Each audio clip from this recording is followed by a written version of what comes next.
बहुत लोग इंतजार कर रहे थे कुछ किसी ऐसे फंड का जिसमें कि एक बढ़िया एसआईपी लंबे समय तक चलाए जो कि अच्छा और स्टेबल रिटर्न दे, जिसमें रिस्क भी मॉडरेट हो और लंबे समय में कंजर्वेटिवली ठीक ठाक रिटर्न भी आए। तो हाजिर है एक ऐसा ही फंड जो कि आपको एक लॉन्ग टर्म में अच्छा रिटर्न भी देने वाला है। और सबसे बढ़िया बात यह है कि इसका एसेट मैनेजमेंट इतने बढ़िया तरीका से किया गया है कि ये किसी भी मार्केट में आपको बढ़िया रिटर्न देने वाला है। चलिए जानते हैं ये फंड कौन सा है।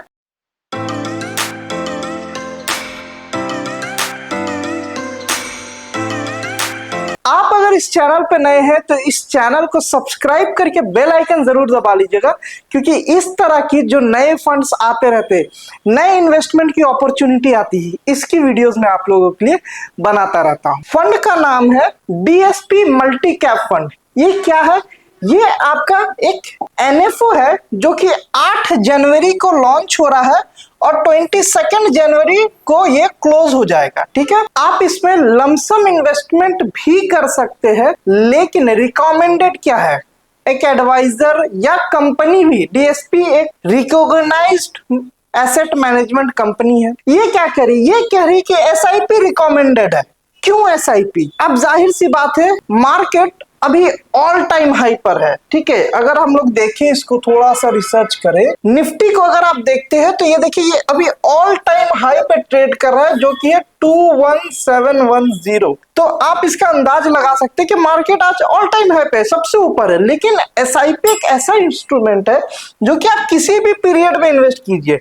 देखिए, उसको मैं एक शॉर्ट एग्जांपल से आपको बताना चाहूंगा कि 2008 के पहले ये एक हाई बनाया था मार्केट। ठीक है, हाई अराउंड सा आपका 5,500 के आसपास, 5,500 6,000 के आसपास में आपका एक हाई बनाया था। उस वक्त भी कोई अगर एसआईपी में इन्वेस्टमेंट किए थे तो आज कहीं ना कहीं वो फायदे में है। और अगर उनका शॉर्ट पीरियड में भी देखे कि हाँ 2 साल 3 साल में क्या गेन हुआ था, तो भी वो फायदे में थे, क्योंकि उनका हर एक पीरियड, जब मार्केट गिर रहा था तब भी उसका इन्वेस्टमेंट हो रहा था, फिर मार्केट जब उठा तब भी उसका इन्वेस्टमेंट हो रहा था।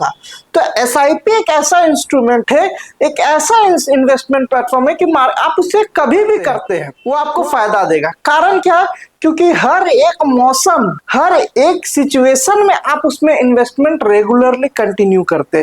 तो डीएसपी मल्टी कैप फंड एक इस तरह का डिजाइन्ड पोर्टफोलियो बनाया गया है कि इसमें अब देखिए, इसमें बहुत अच्छी तरह से इसमें बताया गया है कि मार्केट स्टाइल हमेशा ही चेंज होता रहता है। Market behaviour always change, winners हमेशा बदलते रहते हैं। तो कभी जैसे 2011 का मार्केट में देखिए क्वालिटी सेगमेंट ग्रो कैसा था, मार्केट सेक्टर क्या था और कौन सा मार्केट ग्रो कर रहा था, ये आपको दिखाया जा रहा है। फिर देखिए 2012 में वैल्यू कंसेप्ट मार्केट स्टाइल हो गया। मार्केट के सेक्टर में कौन सा ग्रो कर रहा था, मीडिया सेक्टर ग्रो कर रहा था। और कौन कंपनीज थी, मिड कैप कंपनीज ज्यादा ग्रो कर रही थी। ठीक है, अब उस वक्त का मैं आपको एक एग्जांपल दे दूं तो जी लिमिटेड उस समय का सबसे धमाकेदार शेयर था। ठीक है, तो ये चीजें हैं जो कि आपको मैं बताना चाह रहा हूं कि क्यों मल्टी कैप में क्यों। अब 2013 में उसी तरह देख लीजिए तो ग्रोथ मार्केट स्टाइल था, ग्रोथ। कौन सा सेक्टर परफॉर्म कर रहा था, तो आईटी। कौन सा कैप, लार्ज कैप। कौन सी large cap company, Wipro, Infosys, ये सारी ग्रो कर रही थी 2023 के मार्केट में। 2014 में क्या हो गया, मार्केट चेंज हुआ, क्वालिटी मार्केट स्टाइल क्वालिटी हो गया। मार्केट में सेक्टर कौन सा परफॉर्म कर रहा था, फाइनेंशियल सेक्टर परफॉर्म करना शुरू किया। वो एक शुरुआत था जब आपका जिसे कहते हैं हम लोग non banking financial company, NBFC का बेस लगा, एनबीएफसी का शुरुआत हुआ। Bajaj finance, Aditya Birla Fincorp, hero Fincorp, ये सारी कंपनियां इस समय में शुरुआत हुई थी। सेगमेंट क्या था, स्मॉल कैप कंपनीज थी सारी। एफएम जो एनबीएफसी थी वो छोटी छोटी कंपनी थी जो कि आज बहुत बड़ी बड़ी हो गई है। 2015 में क्या हुआ, क्वालिटी बेस्ड मार्केट स्टाइल था। कौन सा सेक्टर ग्रो कर रहा था, हेल्थ सेक्टर। मार्केट कैप कौन सा था, स्मॉल कैप। इसी प्रकार ये सीट मैं आपको डिस्क्रिप्शन में लिंक दे दे रहा हूं, आप इसको प्ले करके बढ़िया से आराम से डाउनलोड करके इसको अच्छे से स्टडी कीजिए। ठीक है, अच्छे से स्टडी कीजिए और उसके बाद आप डिसीजन लीजिए। फंड की अगर मैं बात करूं, अब आपका इन्वेस्टमेंट कहां कहां हो रहा है, तो लार्ज कैप कंपनीज में ज्यादा पोर्शन है, ठीक है, और बाकी कुछ छोटा पोर्शन आपका स्मॉल कैप में आएगा और बहुत अच्छी तरह से डाइवर्सिफाइड है, ठीक है। तो इस तरह से इसको डिवाइड किया जा रहा है। अब वॉलेटाइल मार्केट में भी आपको ये, क्योंकि एसआईपी प्रिफर किया जा रहा है, तो वॉलेटाइल मार्केट में भी ये आपको रिटर्न देगा। अब देखिए कि रिटर्न कैसा आएगा। अगर ये प्रीवियस ट्रैक रिकॉर्ड देखें तो 2008 से 2010 में 38%, 2010 से 2014 में 13%, 2018 से 2020 में 10% का रिटर्न आ रहा है एसआईपीज में, ठीक है। तो ठीक है, बहुत एग्रेसिव रिटर्न नहीं है, लेकिन फिर भी आपको रिटर्न ये ऑन एन एवरेज ठीक ठाक दे रहा है। अब फंड स्ट्रक्चर क्या है, तो आपका लार्ज कैप फंड में अराउंड इन्वेस्टमेट हो रहा है मैक्सिमम पोर्शन जो कि है 25 to 50%।